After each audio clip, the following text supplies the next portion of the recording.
pense qu'on se nourrit tous des vies qu'on rencontre. Le fait d'avoir partagé la vie d'une vingtaine de personnes qui ont 90 ou 100 ans d'années d'aventure à raconter, c'est un trésor inouï pour un auteur. Je suis très surpris finalement de la spontanéité. Pour moi, c'est tout ce qui compte. Les voix féminines, attention, je vous aide un peu. Tous les autres, vous rechantez le thème.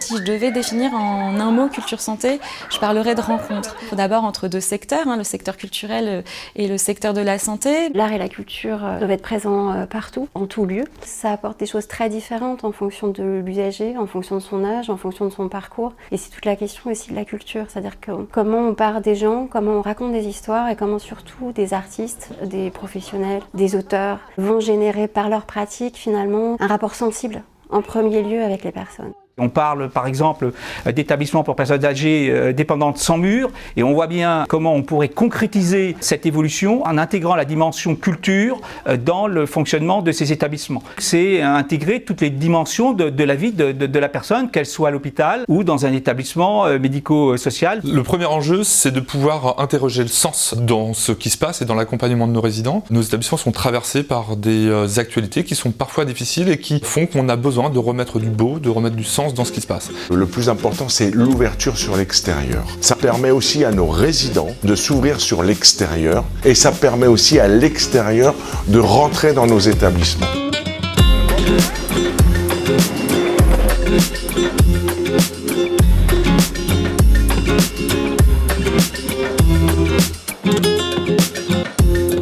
Cet atelier, c'est 13 sites qui ont accepté de nous recevoir sur la route Jacques-Cœur. Depuis le mois de septembre, à raison d'une fois et demie par mois, on va sur ces sites prendre des photos avec une technique spéciale qui est le sténopé. Allez, tu tires d'un coup sec et tu t'écartes.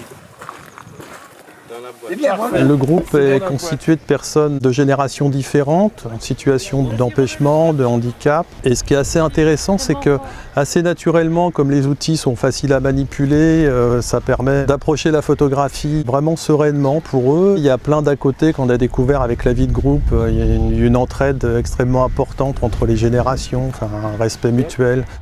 J'ai découvert comme ça en regardant les premières photos qui ont été faites et ça m'a bien plu. Je pensais qu'on a réussi de belles choses.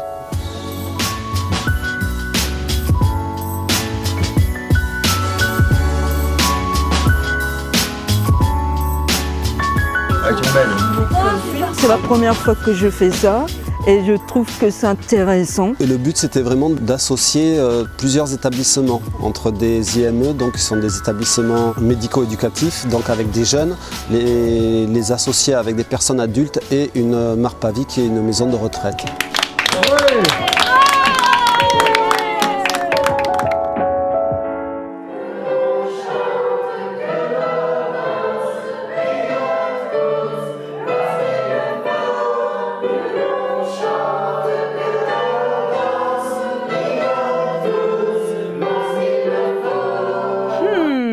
On fait comme Michael.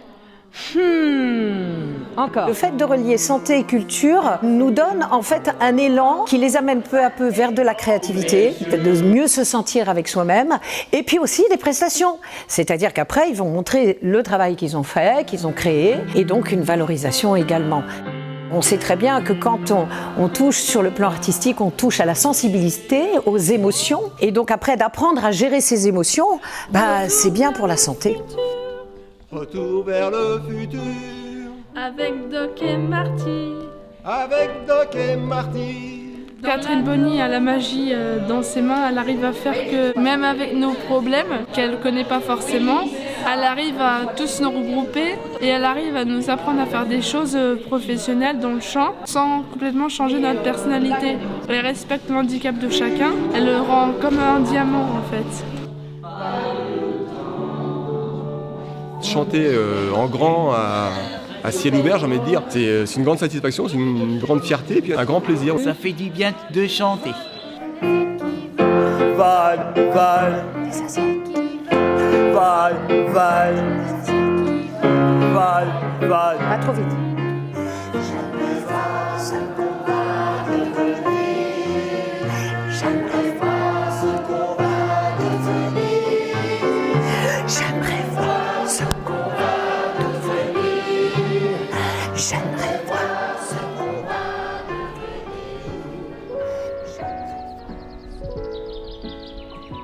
L'hôpital de Maison a toujours été un hôpital où la culture a eu du sens et a eu sa place.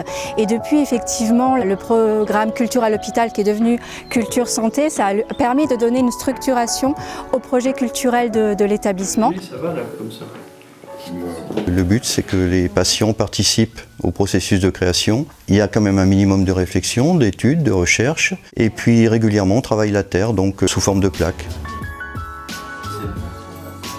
Faites un petit essai et je vous donnerai une feuille. Coller éventuellement, enlever des morceaux, coller des morceaux, servir des outils. Les patients sont très heureux de participer à ces projets. Ça les change vraiment de leur ordinaire, du quotidien d'hospitalisation. Je pense que c'est tout à fait bénéfique et puis ils sont toujours heureux de rencontrer. Je crois que l'image de l'artiste, pour eux, c'est aussi quelque chose d'important.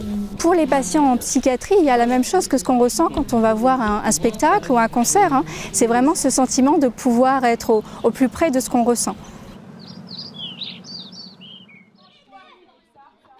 Les enfants et moi-même, on vous avait posé des questions sur vos souvenirs d'enfance surtout, vos souvenirs d'école et vos souvenirs de guerre aussi. Vous nous avez partagé avec nous ces moments-là. Pépé m'avait fait un large condom. Dès qu'on a un artiste, un musicien ou un auteur ou un plasticien, l'idée c'est toujours de construire avec les autres opérateurs et les habitants d'autres propositions d'action culturelle. Nous avons désobéi. Nous avons entendu avec Louise la tombée de la nuit dans un buisson juste devant la commandanture. Dans notre département, on n'est pas forcément très ouvert à la culture, c'est-à-dire qu'on ne s'octroie pas le droit d'y accéder. Je pense que c'est surtout ça le plus gros truc. Et donc c'est vrai aussi pour les professionnels et encore plus dans leur établissement de travail. Cléo jouera le rôle de Louise. Je crois que la présence des enfants, le fait que ce soit déjà un artiste comme moi et pas un personnel soignant ou des gens de leur propre famille qui leur posent des questions, ça a ouvert beaucoup de fenêtres dans la mémoire.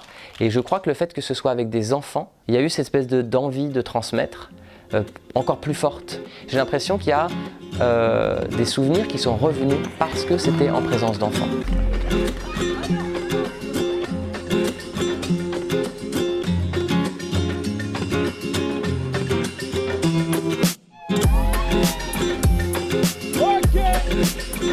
Les assiettes qui volent.